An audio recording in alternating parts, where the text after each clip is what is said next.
우리가 이제 잠언을 지금 살펴보면서 잠언 14장 같은 경우는 사실 이곳에 뚜렷한 주제가 있어서 주제가 흘러나가거나 혹은 주제가 서로 연결되거나 이러한 것들이 보이질 않습니다. 그래서 이런 잠언들을 읽을 때 우리는 그냥 한 절 한 절씩 이렇게 읽게 되는데요. 14장에 보면 그래도 몇 개의 우리가 발견할 만한 의미의 어떤 그 단락들이 보입니다. 그래서 크게 보면 18절에서부터 24절을 보면 면류관으로 시작해서 면류관으로 마칩니다. 자, 이렇게 이제 키워드라고 하는 핵심어들이 나타날 때 이것이 하나의 단락이겠구나라고 하는 이러한 생각들을 여러분들이 특별히 잠언에서는 가지고 보는 게 좋고요. 또 하나 이제 그 26절과 27절을 보면 여호와를 경외하는 자, 여호와를 경외하는 자 이렇게 이야기를 하면서 이 두 절은 여호와를 경외하는 삶에 대한 이야기로 다시 이렇게 엮이고요. 그다음 28절에서 35절을 보니까요. 28절을 시작하면서 백성과 왕이 나오고 그리고 35절을 다시 보니까 왕이 나오며 신하가 나옵니다. 그러면 이 단락을 이해를 할 때는 왕의 통치 혹은 국가의 어떤 경영과 연결되는구나 라고 이렇게 생각하는 마음으로 이 잠언들을 바라보면 그냥 개별의 어떤 모래알처럼 흩어졌던 것들이 이제는 이런 어떤 하나의 틀 안에서 보이기 시작하는 것입니다. 자, 그렇게 바라보았을 때와 우리가 한 절 한 절 잠언을 그냥 읽어 나갔을 때는 굉장히 큰 차이가 있을 수 있습니다. 그래서 우리가 이제 잠언을 읽을 때는 최소한 어떤 그 잠언을 묶고 있는 연결 고리들이 무엇이냐라고 하는 것을 찾아보고 그 고리 혹은 그 박스 안에서 잠언들을 읽어 나가면 잠언이 훨씬 더 풍요로워집니다. 아마 대표적인 그런 잠언이 14장일 겁니다. 이렇게 읽어 나갈 수 있는 대표적인 잠언이 14장일 겁니다. 그래서 그러한 관점으로 우리가 좀 한 절씩 살펴보도록 하겠습니다. 그러니까 17절 같은 경우가 17절이 어디와 연결을 시킬까라고 했을 때 이런 구절들이 잘 연결이 되지 않는 구절입니다. 17절 같은 경우는 노하기를 속히하는 자는 어리석은 일을 행하고 악한 계교를 꾀하는 자는 미움을 받느니라. 자, 이런 잠언의 형태를 뭐뭐하는 것은 좋지 않다. 그러나 뭐뭐하는 것은 더 좋지 않다. 이렇게 뭔가 하나의 악이 있는데 그 악과 뭐뭐를 하는 것을 더하면 최악의 악이 나오는 이제 이런 형태의 잠언들이 나오는 것입니다. 그래서 17절에 보면 노하기를 속히 하는 자, 분을 속히 내는 자는 어리석은 일을 행하고 그러니까 노하는 것은 모든 사람들에게 분노라고 하는 것이 일어나는 것은 정상이에요. 그런데 이 분노를 빠르게 반응하느냐 아니면 분노가 일어나지만 내 안에서 그 분노를 천천히 나타내느냐라고 하는 것의 차이가 나타나는 거죠. 그러나 이 노하기를 빠르게 그러니까 분노를 빠르게 반응하는 자는 어리석음이라고 하는 것을 드러내는 것이다라고 하는 것이고 이거보다 더 최악은 그러니까 어떤 면에서 보면 노하기를 빠르게 하는 것은 신중함이 없는 거죠. 그런데 이 신중함보다 더 나쁜 것은 뭐냐면 악한 계교를 가지고 무언가 계략을 꾸미는 그러니까 분노가 금방금방 나오는 것도 문제인데 이 분노를 이미 계획을 가지고 분을 내는 자는 최악의 상황이라고 하는 거죠. 그러니까 우리가 감정이라고 하는 것이 분을 탁 냈을 때 우리 마음속에서 그냥 실수였다 이렇게 이야기하는 사람이 있고 어쩌면 내가 지금 의도적으로 내 분을 내어서 내가 지금 여기서 화를 내거나 내 어떤 분을 내어서 무언가를 이루려고 분을 계교를 꾀하는 자는 더 최악이라고 하는 그 이야기를 지금 하고 있는 것입니다. 자, 이런 어떤 17절은 독립적인 하나의 구절이 나타나고 그다음 18절부터 24절까지 나타나는 것이 이제 면류관이라고 하는 단어. 그러니까 이 면류관이라는 틀 안에서 이제 이 단락을 18절에서 24절을 우리가 보면 면류관은 어떠한 결과로 주어지는 상급입니다. 그러니까 대체적으로 면류관이나 카타르라라고 하는 이 단어가 이런 의미예요. 일을 하거나 혹은 경기를 하거나 그래서 우승을 했을 때 혹은 좋은 성적이 나왔을 때 그에게 주어지는 하나의 상징적인 우리로 이야기하면 상패와 같은 것입니다. 어떤 좋은 행동에 대한 결과입니다. 자, 그러니까 여기에서 보면 인풋이 있으면 아웃풋이 거기에 따른 아웃풋이 이런 결과로 나온다. 의인의 삶은 행복하고 그리고 악인의 삶은 불행이다라고 하는 이것. 어리석은 자는 항상 패망을 꾀하고 지혜로운 자는 항상 은혜를 받는다. 이러한 것을 가지고 면류관이라고 하는 이 키워드를 가지고 인풋과 아웃풋이 이 두 사람은 달라진다라고 하는 이 이야기를 지금 하고 있는 것입니다. 자, 그래서 18절을 보니까요. 어리석은 자는 어리석음으로 기업을 삼아도 슬기로운 자는 지식으로 면류관을 삼느니라. 그러니까 결국은 어리석은 자가 뿌린 것은 어리석음이라고 하는 결과가 나오고 슬기로운 자는 지식이라고 하는 것으로 그의 인생의 열매가 나온다라고 하는 이야기. 어찌 보면 가장 일반적인 이야기를 하는 거죠. 자, 이런 것들이 이제 어리석음과 그다음에 슬기로움이 19절에는 악인과 그다음 선인 이렇게 나타납니다. 악인은 선인 앞에 엎드리고 불의한 자는 의인의 문에 엎드려지느냐. 이제 엎드리다라고 하는 표현이 성경에서는 항상 항복을 이야기합니다. 그러니까 우리가 이제 뱀이 땅에 배를 깔고 다닐 것이며라고 하는 이 의미가 단순하게 창세기에서 이야기하는 것이 뱀이 그냥 땅을 기어다닌다라는 의미가 아니고 항상 배를 땅에 댄다라고 하는 것은 두 왕이 전쟁을 했는데 패망한 왕이 그 이긴 왕 앞에 배를 땅에다 대고 완전하게 항복하는 것.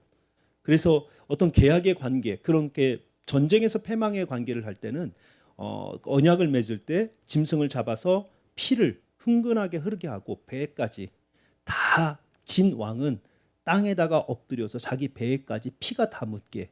그래서 완전한 항복. 내가 이제 당신 앞에 불순종을 하면 내 배 혹은 내 몸이 이 피로 다 물들어도 좋습니다. 내 배가 갈라지고 팔이 잘려지고 이렇게 하면서 완전한 항복을 이야기할 때 배를 땅에다 대고 지금 이곳에서 엎드러진다라고 하는 것이 같은 표현이죠. 결국은 항상 흥하는 것처럼 보이는 사람들은요 악인과 불의한 자들이에요. 그러나 결과적으로 보면 항상 이기는 자는 선인과 의인입니다. 결과론적으로. 그래서 이걸 가지고 면류관이라고 하는 끝에 경기가 끝나고 나서 받는 상급이라는 측면에서 보았을 때는 결국 이기는 사람은 의인과 선인이 끝에 이긴다라고 하는 이야기를 하는 거죠. 그 다음 20절과 21절은 가난한 자라고 하는 측면을 가지고 이야기를 합니다. 20절 같은 경우 14장 20절 같은 경우가 잠언 해석에 굉장히 중요한 하나의 예를 제공합니다. 왜냐하면 잠언이 기록된 어떤 그런 문구를 가지고 절대화시키거나 이것을 교리화시키면 굉장히 위험하다라고 하는 증거가 14장 20절이에요. 왜냐하면 잠언에 보면 어떠한 일의 평가뿐만 아니고 어떠한 일의 현상만 기록하는 경우도 있습니다. 그러니까 어떠한 일에 이것이 옳다 그르다가 아니고 세상은 이래라고 하는 평가나 관찰만 기록되는 경우도 있어요. 그런데 이 관찰된 이걸 가지고 이것이 진리인 양 적용을 하게 되면 이 세상의 원리가 성도에게 적용돼야 되는 경우. 그 대표적인 예가 20절이에요. 20절을 보면 가난한 자는 이웃에게도 미움을 받게 되나 부유한 자는 친구가 많으니라. 자, 이것을 교리로 볼 거냐 아니면 현상으로 볼 거냐라는 거예요. 만약에 이것을 잠언이 가르치는 교훈이나 교리로 본다면 우리는 모두 부자가 돼요. 왜냐하면 여기서 보면 가난한 자가 이웃에게 미움을 받게 되는 것은 너무도 당연한 현상이 돼버리는 거예요. 그러면 모든 사람들에게 우리는 뭐라고 설교를 해야 되냐면 여러분들 부자가 되십시오. 그래야 인정을 받습니다. 이렇게 설교를 해야 되는 거죠. 또 어떤 사람들은 가난한 자를 학대하면서 야, 너의 가난이 너의 미움을 이끌어낸 거야. 당연한 거야. 내가 너를 학대한다라고 그래서 너 나한테 원망하지 마. 성경에도 가난한 자는 이웃에게 미움을 받는다고 기록돼 있어. 부자가 돼. 이렇게 누군가가 학대를 하면서 합리화시킬 수 있는 구절이 되는 거예요. 그러니까 잠언은 모든 것들이 다 교리와 교훈으로 되는 것이 아니고 현상이 기록합니다. 어떤 경우 이런 거 있죠. 어떤 사람이 물건을 사기 전에는 나쁘다 나쁘다 하다가 산 이후에는 좋다 좋다 하느니라. 자, 여러분 시장 가서 우리도 그렇게 하잖아요. 아, 이거 여기 조금 흠이 있는데 좀 깎아주세요. 막 그러다가 집에 가면 뭐라 그래요? 야, 나 이거 50% 세일해서 샀어. 이거 단추 하나 떨어진 거 가지고 내가 50% 깎았다. 자랑하잖아요. 근데 그렇게 하지 말라는 거예요. 공정무역에 대해서 이야기를 하는 거예요. 그러니까 그렇게 하라는 이야기가 아닙니다. 현상이 대부분의 사람들이 그렇게 살아. 그러나 자, 그러니까 20절을 보십시오. 가난한 자는 이웃에게도 미움을 받게 되나 부유한 자는 친구가 많으니라. 이것이 현상이라는 거예요. 그러나 우리는 어떻게 살아야 되냐? 21절. 그 다음 절을 보면 이웃을 업신여기는 자는 죄를 범하는 자요. 그 다음에 나오는 게 뭡니까? 빈곤한 자를 불쌍히 여기는 자는 복이 있느니라. 현상은요, 가난한 자를 멸시해요.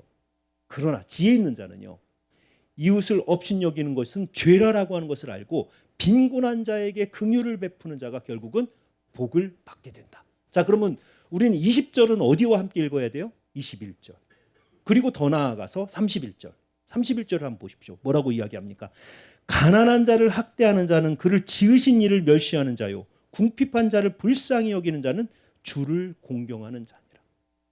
단순한 구제를 떠나서 창조 질서 안에서 가난한 자, 궁핍한 자를 우리가 그들을 돌보는 것은 창조주의 그 창조 질서 안에서 하나님께서 나에게 시간과 물질과 건강에 여유를 주셨다면 이것은 내가 누리라고 주신 것이 아니고 나를 통해서 부족한 자에게 흘러가도록 나에게 맡기신 것이다 라고 하는 거예요.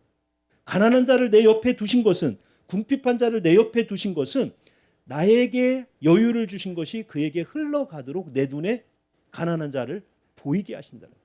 그랬을 때 내가 가난하고 궁핍한 자에게 긍휼을 베푸는 것은, 그것은 내가 창조주의 그 창조 질서에 맞게 사는 지혜자의 삶을 살아가는 것이다. 자, 어찌 보면 윤리를 가지고 신학으로 이끌어가는 거예요. 우리도 세상에서는 가난한 자의 구제에 대해서 이야기를 합니다. 이것이 시민사회라고 이야기를 해요.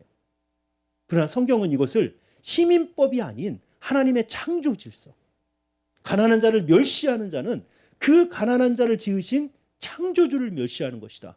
이 정도까지 나아가면서 내 주위에 가난한 자를, 내가 조금의 여유 있을 때 내 주위에 가난한 자를 두신 것은 나를 통해서 창조주 하나님께서 그의 가난을 나를 통해서 해결하시기 위해서 나를 사용하시는 것이다. 이러한 어떤 관점들이 지금 이곳에서 만약에 20절 한 절만 읽었더라면 굉장히 위험할 만한 잠언을 21절과 31절을 연결시키면서 단순한 윤리에서 이제는 창조 신학 안에서 내가 하나님의 손에 붙들려서 하나님의 창조 질서를 아름답게 하는 하나님의 도구가 될 수 있는 이러한 어떤 삶의 지혜로운 삶에 대한 것들을 가르쳐 준다라는 것입니다. 그래서 우리가 잠언을 읽어 나갈 때 굉장히 조심해야 되는 것이, 잠언은 한 구절을 문맥에서 따서 사용을 하면 누구를 때릴 수 있는 회초리가 됩니다. 누구라도 때릴 수 있습니다. 그렇기 때문에 문맥을 벗어나지 않고, 그리고 이 잠언이 진짜 우리에게 전하고자 하는 것이 무엇인지를 파악하고, 그리고 나서 잠언은 누군가에게 전해야 되는 지혜의 어떤 그런 책이다라고 하는 것입니다. 가장 대표적인 예가 20절이에요. 자, 그 다음에 22절에서 24절까지는 동일하게 악과 선에 대해서 이야기를 합니다. 특별히 23절에 보면 입술에 말이 잘못되어졌을 때, 그러니까 어떤 수고도 항상 내가 손을 가지고 이야기하고 발을 가지고 이야기해도 항상 이익이 있다라는 거예요.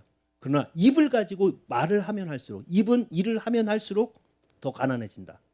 그러니까 이게, 이 이야기는 뭡니까? 말은 적게 할수록 지혜다. 여기서 보십시오. 입술의 말은 궁핍을 이룰 뿐이라. 23절에 모든 수고에는 이익이 있어도, 손과 발과 내 마음과 내가 하는 모든 수고에는 항상 내가 한 만큼 결과가, 좋은 결과가 나와요. 그런데 말은요, 한 만큼 손해가 나타나는 것이 말이다. 그래서 앞에서 이제 분을 쉽게 내는 것도 결국 말에 관한 거거든요. 내 마음에 있는 것을 바로 쏟아내는 사람이 항상 어리석은 사람이에요. 왜냐하면 우리 마음에는 정제되지 않은 생각들이 항상 일어납니다.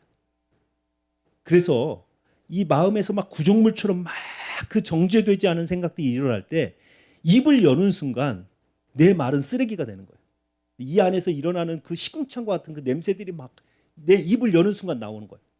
그러니까 분노가 나오면 어떻게 해야 돼요? 내 안에서 막 이런 생각과 이런 것들이 나오면 일단은 가장 먼저 중요한 것이 입을 닫는 거예요.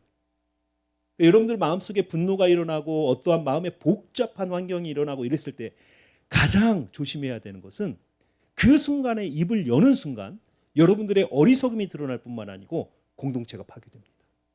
그래서 내 마음이 불편하다, 혹은 내가 속이 상하다, 혹은 내 안에 화가 났다, 그러면 여러분 일단은 그 자리를 뜨십시오. 그래서 입을 열지 않고 여러분들만의 시간을 가지면서 여러분들 마음속에 이 구정물처럼 일어났던 생각을 다 침전시키면 이제 맑은 물이 위에 뜨잖아요. 그럼 이제 그 상태에서 말을 하는 거예요. 이게 굉장히 삶의 지혜입니다. 지금 이곳에서도 다른 모든 수고는 이익을 가져오나 입의 수고는 항상 우리를 가난하게 만든다. 이 진리가 여러분들의 삶에도 잘 적용되었으면 좋겠습니다. 특별히 가정에서 부부들 간에도 이 진리가 화가 나고 분노가 일어나 이랬을 때 그 순간 말을 여는 순간 서로에게 엄청난 상처 그리고 되돌리기 힘든 아픔들을 주게 됩니다. 자, 이렇게 하고 이제 24절을 보니까 지혜로운 자의 재물은 그의 면류관이요 미련한 자의 소유는 다만 미련일 뿐이야. 결과는 재물, 둘 다 재물일 수 있는데 그 결과가 가져오는 유익을 보면 지혜로운 자는 면류관이고 미련한 자는 그저 미련한 자가 재물을 얻었구나. 결국은 사라질 그의 재물이다. 이것을 이야기합니다.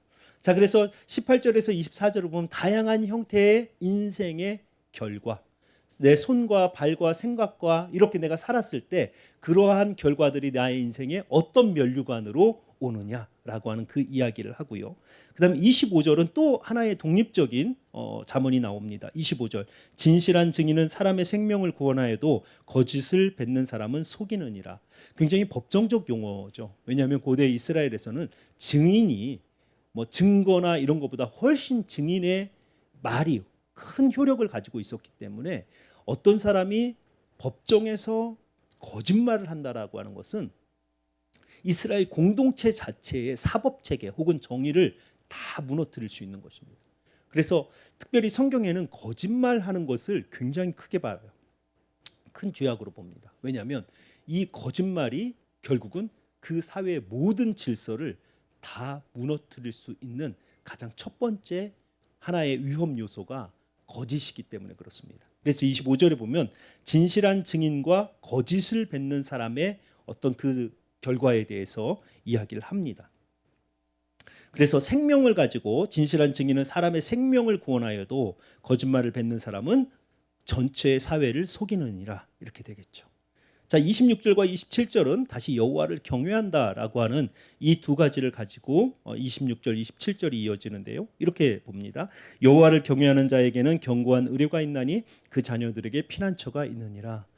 여호와를 경외하는 자는 위기의 상황에 의지할 하나님께 우리가 피할 산성 혹은 의지할 곳이 있나니 그래서 결국은 그 후손들이 피난처를 찾게 된다라고 하는 그 의미가 되겠죠. 27절 여호와를 경외하는 것은 생명의 셈이니 사망의 그물에서 벗어나게 하느니라 라고 이야기를 하면서 또 하나의 우리의 위기의 순간에 하나님을 경외하는 자가 결국은 생명을 보존하게 된다라고 하는 이 두 가지의 예를 가지고 설명을 합니다. 자, 그 이후에 나타나는 것이 이제 28절과 35절에 나타나는 왕과 국가입니다. 잠언은 이 왕과 지혜를 굉장히 밀접하게 연결시킵니다. 왜냐하면 왕의 인격이 백성의 평안입니다. 왕에게 절대적인 주권이 주어졌기 때문에 왕이 어떤 인격과의 그의 어떤 삶의 인격뿐만 아니고 신앙의 인격을 가지고 있느냐가 그 국가의 운명을 결정합니다. 그렇기 때문에 잠언에 보면 왕의 통치에 백성들의 행복이 달려있다. 그래서 왕에게 순종해야 되고 혹은 왕 앞에서 어떻게 살아야 되고 혹은 왕이 어떻게 통치해야 되고 16장 같은 경우 왕의 잠언 굉장히 많습니다. 왕에 대해서. 이제 그 이유가 뭐냐면 통치자에 의해서 하나님께서 그 공동체의 운명을 그 통치자에게 맡겼다라고 하는 이것이 굉장히 강하기 때문에 그렇습니다. 자, 그래서 28절부터 35절을 보십시오. 28절 백성이 많은 것은 왕의 영광이요 백성이 적은 것은 주권자의 패망이니라. 35절에 보니까요. 왕과 백성의 관계를 이야기했다면 35절은 왕과 신하, 슬기롭게 행하는 신하는 왕에게 은총이 되고 욕을 끼치는 신하는 그의 진노를 당하느니라 라고 이야기를 하면서 왕과 백성, 왕과 신하의 관계를 이렇게 설명을 하면서 그러면 이제 29절과 34절은 어떻게 읽어야 되냐? 왕과 통치의 개념으로 그 안에 있는 잠언들은 읽어야 된다라는. 자, 29절의 예를 볼까요? 노하기를 더디하는 것은 크게 명철하여도 마음이 조급한 자는 어리석음을 나타내느니라. 일반적 잠언이죠. 그러나 이것을 통치자 혹은 주권자에게 적용되면 주권자가 노하기를 더디하는 것은 크게 명철한 일이고 마음이 주권자가 조급한 것은 어리석음을 나타내는 것이다. 이렇게 보았을 때 주권자의 인격이 그 국가에 어떠한 것을 드러내는가라고 하는 것을 보여줘. 이것이 보다 더 구체적으로 설명된 것은 30절이죠. 29절과 30절이 연결되면서 평온한 마음은 육신의 생명이나 시기는 뼈를 썩게 하느니라. 자, 여기서도 보면 평온한 마음과 시기가 같이 연결되면서 우리는 한 사람이 생각나는 거죠. 시기하는 왕, 사울이 생각나는 거죠. 그러니까 결국은 사울의 그 조급한 마음 그리고 그 시기하는 마음이 그 사울에게 맡겼던 이스라엘이 고난을 당하게 하고 그 사울로 인하여서 이스라엘이 큰 어려움을 당했던 것이 바로 이 사울 왕의 시기였거든요. 다윗이 자기 사위였잖아요. 만약에 그 다윗을 사울이 잘 품었더라면 그러면 사울의 왕권과 이스라엘의 국권은 굉장히 탄탄히 서나갔을 것입니다. 왜냐하면 사울이 왕이었고 다윗이 군대 장관이 되었다면 얼마나 이스라엘이 대단한 나라가 되었겠습니까? 그러나 자기의 아들까지도 혹은 자기의 사위까지도 사울은 끊임없이 사람들의 소리가 하나님의 소리보다 훨씬 크게 들렸기 때문에 사람들의 소리가 자기 아들 요나단에게 가고 그리고 다윗에게 가는 것이 너무 견딜 수가 없는 거예요. 그 마음에 조급함이 있고 또 하나는 그 마음에 시기가 있기 때문에 내가 누구보다도 뛰어나야 된다라고 하는 이 마음. 결국은 이것이 이러한 통치자가 있는 공동체는 끊임없이 분란이 일어나는 거죠. 그러니까 대표적인 사람이 바로 그 사울이라는 사람입니다. 자, 31절을 보니까요. 가난한 사람을 학대하는 자는 그를 지으신 이를 멸시하는 자요 궁핍한 자를 불쌍히 여긴 자는 주를 공경하는 자니라.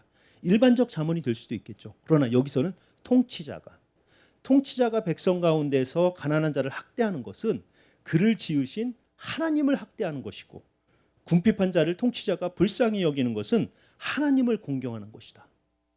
통치의 원리로서 그러면 이제 우리가 가난한 백성을 왕은 하나님을 우리가 섬기듯 그 가난한 백성들을 섬겨야 된다라고 하는 것을 그것이 마치 하나님을 섬기는 것이다. 예수님도 같은 원리를 이야기하잖아요. 네가 이 작은 소자에게 한 것이 곧 나에게 한 것이다 라고 이야기를 하면서 가난한 자에게 물 한 잔을 주는 것은 하나님을 섬기는 것이다. 이 원리가 사실 여기서 나오는 거예요. 잠언에서. 그러니까 우리가 지금 통치자의 원리를 지금 배우고 있는 거거든요. 그러니까 우리가 어떤 그 권세가 있고 여러분들이 무언가를 결정할 수 있는 자리에 있을 때 가장 먼저 돌봐야 될 사람은 가난한 자들, 가장 연약한 자들을 돌보는 것이 이 주권자에게 그 공동체를 여러분들의 앞에 하나님을 섬기듯 섬긴다라고 하는 그 뚜렷한 증거가 그 리더가 가장 연약한 지체를 돌보고 있느냐, 이것이 지표예요. 그러니까 여러분들이 어떤 공동체에 가서 섬기더라도 여러분들 눈에 일 잘하는 사람, 그리고 내가 이 사람들을 딱 하면 잘하게, 이런 사람만 데리고 일하는 사람은 하나님 기뻐하시는 리더가 아니에요. 가장 연약한 자를 그 공동체 리더가 돌보고 마음에 가지고 있느냐, 이것이 하나님께서 이 공동체를, 이 사람을 통해서 이 공동체에 하나님께서 복을 내리신다라고 하는 지표는 결국은 그 공동체의 리더가 가장 연약한 자를 돌보고 있느냐, 이걸 살펴보는 것입니다. 32절, 33절에 보면 악인은 그의 환난 날에 엎드려져도 의인은 그의 죽음에도 소망이 있느니라. 통치자의 관점에서 통치자의 어떤 그런 악과 의라고 하는 측면에서 의인의 그 죽음에도 소망이 있다. 통치자가 만약에 의를 행하고 죽음에도 그곳에는 소망을 하나님 주신다. 33절, 지혜는 명철한 자의 마음에 머물거니와 미련한 자의 속에 있는 것은 나타나느니라. 이것도 마찬가지죠. 왕의 인격이 결국은 드러난다라고 하는 이야기. 그 다음 34절을 보니까 공의는 나라를 영화롭게 하고 죄는 백성을 욕되게 하느니라. 자, 여기서도 보면 공의와 죄는 누구의 공의와 누구의 죄가 되겠습니까? 통치자. 대표적인 인물이 누구예요? 다윗이죠. 다윗의 죄가 백성을 욕되게 하는. 결국 다윗의 그 밧세바와의 사건을 통해서 다윗은 어떻게 됐습니까?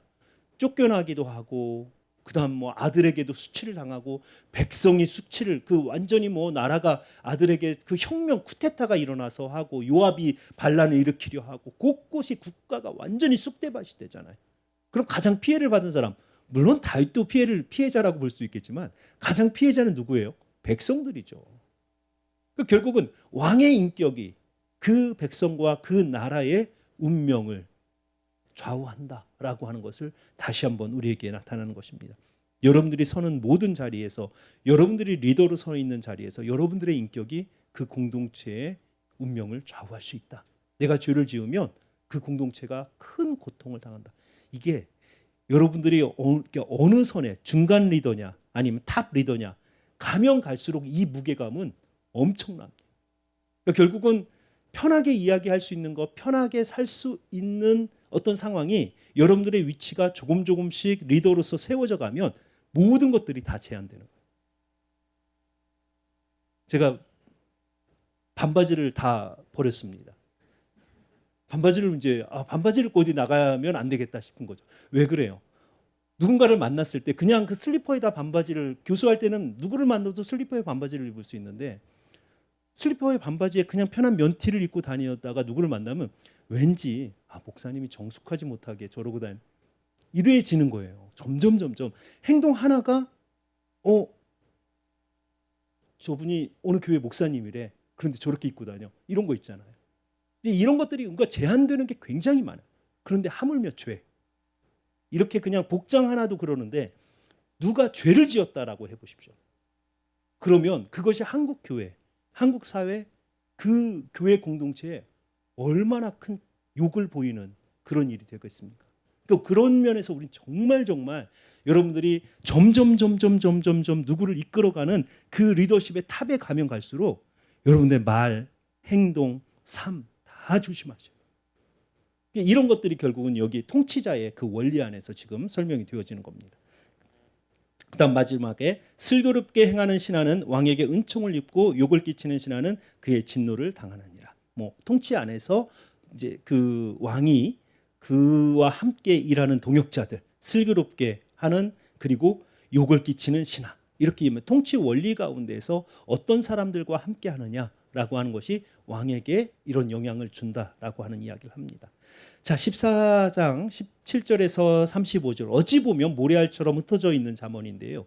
조금만 묶어 놓아도 이것에 관한 가난한 자에 대한 가르침은 이것이다. 혹은 리더십에 대한 가르침은 이것이다. 혹은 우리 입에 대한 가르침은 이것이다 라고 하는 것이 이 몇 개 구절만 묶어 놓아도 뚜렷하게 드러납니다. 그래서 14장 같은 경우는 개별적 잠언으로 읽으면 읽고 나서도 무슨 말인지 기억 안 나는 잠언. 그러나 이것을 조금만 틀에 넣어서 읽다 보면 가난한 자는 이렇게 해야 되지. 통치자는 이렇게 해야 되지. 라고 하는 몇 개의 의미의 단락들이 모아질 수 있는 잠언입니다. 그래서 잠언을 읽을 때는 이러한 하나의 어떤 프레임을 찾아가는 것, 의미 단락을 찾아가는 것이 그 잠언을 해석하는데 굉장히 중요한 하나의 해석의 원리가 될 수 있다라고 하는 그 말씀을 드립니다. 그래서 오늘 우리가 들은 이 말씀 다시 한번 우리 기억하면서 점점 많은 사람들이 여러분들에게 주목을 하는 시대죠. 누군가 앞에 선다라고 하는 것, 그리고 누구를 위해 봉사한다라고 하는 것은 나의 삶을 그들에게 다 노출하고 보여주는 겁니다. 그렇기 때문에 우리가 더욱더 신중하고 더욱더 우리의 말과 행동 그리고 우리의 삶이 정제된 삶을 살아갈 수밖에 없습니다. 그런 면에서 우리가 누군가의 리더가 되고 누군가를 이끌어간다라고 이야기를 했을 때 그러한 책임감은 우리에게 자연스럽게 하나님께서 주어주신 책임감이라고 하는 그런 생각을 가지고 우리의 삶을 말씀에 따라서 그렇게 살아가는 우리 사랑하는 교역자들 또 우리 직원들 되시기를 또 우리 사모님들도 가정에서 또 그러한 어떤 지혜가 있기를 주님의 이름으로 축원합니다. 기도하겠습니다.